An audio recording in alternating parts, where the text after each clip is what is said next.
Por esta hora hay una gran incertidumbre respecto de las negociaciones. El gobierno había dicho que había enviado aparte una delegación argentina para estar en contacto con el negociador Pollack. Pollack acaba de decir, y en Infobae.com ustedes pueden verlo, que no hay ningún tipo de contacto. El jefe de gabinete dijo que sí se está negociando. Lo concreto que esto nos retrotrae a la época en que la presidenta dijo van a tener que buscar una nueva expresión porque no hay default, se ha pagado. Esto genera muchísimas discusiones porque el pago se considera cancelado una vez que el acreedor se ha hecho del dinero.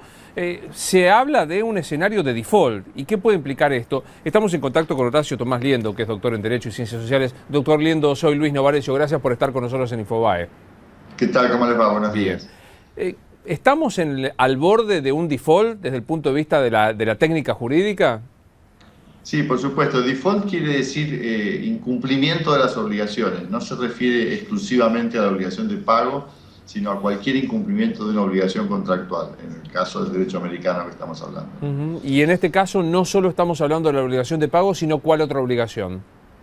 Bueno, evidentemente estamos hablando de la obligación de pago en principio, porque efectivamente, como usted señalaba, el pago solo se considera cancelatorio después que el acreedor ha recibido el dinero. En el caso de los canjes de Argentina 2005-2010, debido precisamente a esta situación que existía con los bonistas que no habían ingresado al canje, recuerdo aquí que el canje era voluntario, es decir, no había obligación de ingresar, los que quedaban afuera obviamente podían hacer acciones de este tipo. Entonces Argentina diseñó un procedimiento con un fiduciario a quien le deposita los fondos para que ese fiduciario los distribuya. Pero al haber incumplido la obligación de pari passu, el juez dispuso que nadie preste colaboración a la Argentina si pretende pagar los bonos nuevos sin pagar simultáneamente los bonos viejos. Y por eso los fondos los tiene el fiduciario, no los tiene en Estados Unidos, sino que los tiene en Argentina,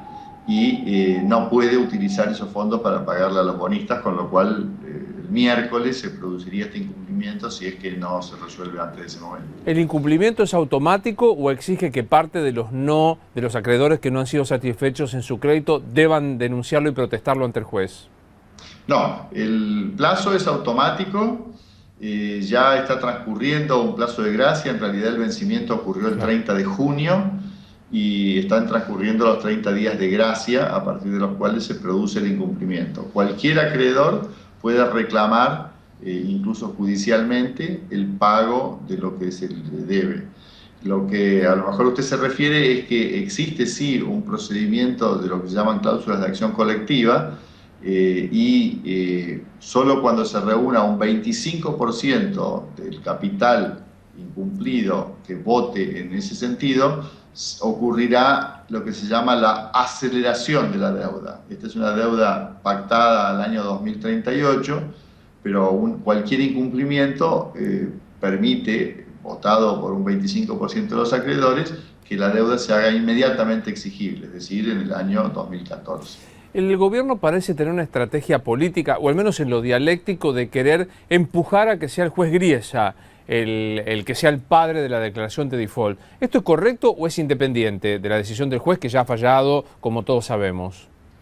Bueno, este tema fue tratado ya en su momento en el primer fallo del juez Griesa y luego en el fallo de la Cámara de Apelaciones, Corte de Apelaciones, le dicen ellos allá, cuando analizó en detalle si esto implicaba colocar a la Argentina en imposibilidad de cumplir. La respuesta fue negativa. Como Argentina tiene efectivamente una orden de no hacer, es decir, de no poder hacer algo si no hace otra cosa simultáneamente, en este caso no puede pagarle a los nuevos si no le paga a los viejos, la obligación que dice el fallo es perfectamente cumplible. Si Argentina ahora no paga a los viejos bonos, tampoco va a pagar a los nuevos, y esa es una obligación cumplible. Ahora, como también hay una suma de dinero que allí ha dispuesto Argentina, otra posibilidad que le daba el fallo es, si no le alcanzaba el dinero para cumplir la totalidad de las dos obligaciones, tenía que hacerlo proporcionalmente una respecto a la otra, es decir, el mismo dinero, en lugar de usarlo íntegramente para los bonos nuevos, se podría distribuir entre los bonos nuevos y los bonos viejos. Obviamente que esta segunda alternativa la dejaría también en incumplimiento respecto a los bonos nuevos, porque no estaría pagando la totalidad. También parece como estrategia de descripción política hacia la ciudadanía argentina que el gobierno está intentando decir que el default no tiene grandes consecuencias, que en cualquier caso, si se nos lleva a esta situación, nunca se asume que uno se ha puesto en situación de incumplimiento, no es tan grave para la economía.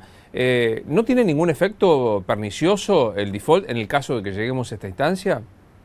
Sí, tiene gravísimos efectos. Ya Argentina conoce lo que ha significado la tragedia del default del año 2001, declarado formalmente, pero que fue implementado en el año 2002, con su secuela de devaluación, confiscación de depósitos, caída del producto de varios puntos porcentuales, aumento de la desocupación, aumento de la pobreza, de la indigencia. Todo eso ya lo conocemos y lamentablemente aquel default también fue innecesario porque Argentina no tenía obligaciones a vencer sustanciales durante el año 2002 y estaba en un proceso de reestructuración que no requería de un default para ser implementado. Pero ahora, evidentemente, en el momento en el que se encuentra el gobierno, en el que ya no le alcanzan los recursos para continuar este programa que tiene déficit, que tiene problemas cambiarios muy serios. De hecho, estamos en un cepo cambiario hace ya 2 años, que tiene una brecha cambiaria del orden del 50% entre el dólar oficial y el dólar paralelo, y que ha transcurrido ya largamente un par de trimestres de recesión y que podría caer en depresión económica en el segundo semestre. Evidentemente va a tener consecuencias si esto ocurre, y sería de todo punto de vista conveniente resolverlo sin caer en un nuevo default, ¿no? Hay un plazo que me gustaría que usted nos contara de 60 días, suponiendo que se ingresara en default o no, pero digo, hay todavía un plazo más de 60 días que corre como para tratar de revertir esta situación de eventual default. ¿Es así? Efectivamente, lo que acá estamos analizando ahora, en su pregunta, no es el default en sí. Repito, cualquier acreedor que quiera reclamar lo que le deben podrá hacerlo. Acá lo que estamos analizando es la cláusula de aceleración y la cláusula de incumplimiento cruzado, que son las dos cláusulas por las cuales toda la deuda, no solo la de los bonos discount, que ahora son los que están incumplidos en esta obligación de pago, sino toda la deuda reestructurada podría ser inmediatamente exigible. Para que eso suceda, efectivamente, además del evento de default, tiene que existir esta declaración del 25% de los bonistas, medidos por el capital, y a su vez podría ser curado, es decir, podría ser levantado el incumplimiento si dentro de los 60 días se reúnen 50% de los bonistas y Argentina ha resuelto el problema y en consecuencia pueden dejar sin efecto aún un default declarado por este 25%, me refiero a una aceleración y un incumplimiento cruzado declarado por este 25%. Con lo cual en este semestre, estos meses que quedan hasta diciembre, cuando vence la llamada cláusula Rufo, podrían estar signados por el avance de los bonistas que quieran declarar la aceleración de vencimientos y a su vez el avance de otros bonistas que eventualmente quisiesen bloquear esta decisión y dejar las cosas como estaban antes del default. Me gustaría una opinión suya, doctor Liendo, que es un técnico y que conoce de la cuestión jurídica, pero sobre todo de este debate que por momentos parece tomar ribetes épicos en lo dialéctico, ¿no? O sea, o se está con la Argentina o se está con los buitres, o se está con los patriotas o se está con los cipayos. ¿Cómo lee esto cuando analiza esta cuestión? Bueno, yo desde un punto de vista digamos, emocional y argentino, creo que lo más valioso para la Argentina es cuidar su crédito público. El crédito público está en la Constitución Nacional como una de las fuentes de recursos para la sociedad, para el tesoro y obviamente para el desarrollo del país, y eso incluye normalizar las relaciones internacionales de la Argentina. Entonces, desde un punto de vista país y desde un punto de vista constitución, podría decirse exactamente lo contrario, que quienes están bastardeando el crédito de Argentina son quienes están conspirando contra los intereses nacionales. Lo podemos ver muy claro en cualquier familia que quiera resolver un problema financiero de su vida cotidiana, cualquier pareja que quiera casarse, nadie tiene acceso a créditos a largo plazo en el país, los sectores trabajadores no pueden capitalizarse, solo pueden consumir lo inmediato, y hay inflación que deteriora su salario. Son condiciones esenciales para el funcionamiento de la sociedad, que haya estabilidad, es decir, que no haya inflación y que haya crédito público. Esto es, que Argentina sea un lugar respetado por haber honrado sus compromisos. Hoy el mundo tiene tasas de interés muy bajas, del orden del 1, 2, 3%, los países limítrofes también, y Argentina, en cambio, no solo no tiene acceso al crédito, sino que cuando lo tiene debe pagar tasas altísimas que hacen imposible cualquier proyecto de largo plazo, hace imposible financiar la construcción de bienes públicos durables, y nos obviamente compromete como argentinos. En ese contexto digo que las soluciones están y estuvieron todo el tiempo del lado de Argentina.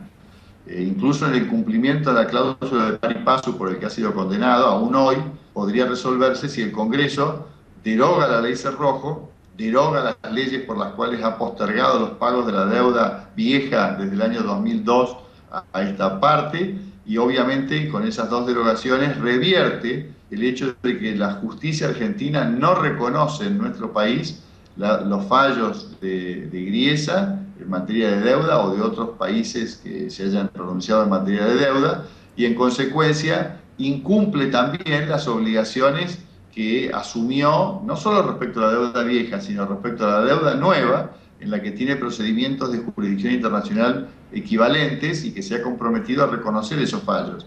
Al no hacerlo, mantiene en el extranjero esta disputa, como la hemos visto en todos estos días, en lugar de traerla a la jurisdicción nacional, que es el marco en el cual la justicia puede asignar recursos al cumplimiento de las sentencias, precisamente por los procedimientos de votarlos en las leyes de presupuestos respectivas, o alternativamente admitir que los acreedores puedan con su crédito obtener bonos, que en el régimen argentino se llamaron bonos de consolidación de distintas series y para el cumplimiento de diferentes sentencias. Haber sacado estas sentencias de ese régimen es lo que coloca en zozobra a todo el país frente a una actitud que obviamente es poco responsable. Doctor Lindo, gracias por habernos atendido. Le dejamos un saludo desde Infobae TV. Gracias a ustedes. Que siga bien. El doctor Horacio Tomás Liendo, a propósito de lo que está pasando por estas horas con la cuestión de los holdouts. Seguimos así en Infobae TV.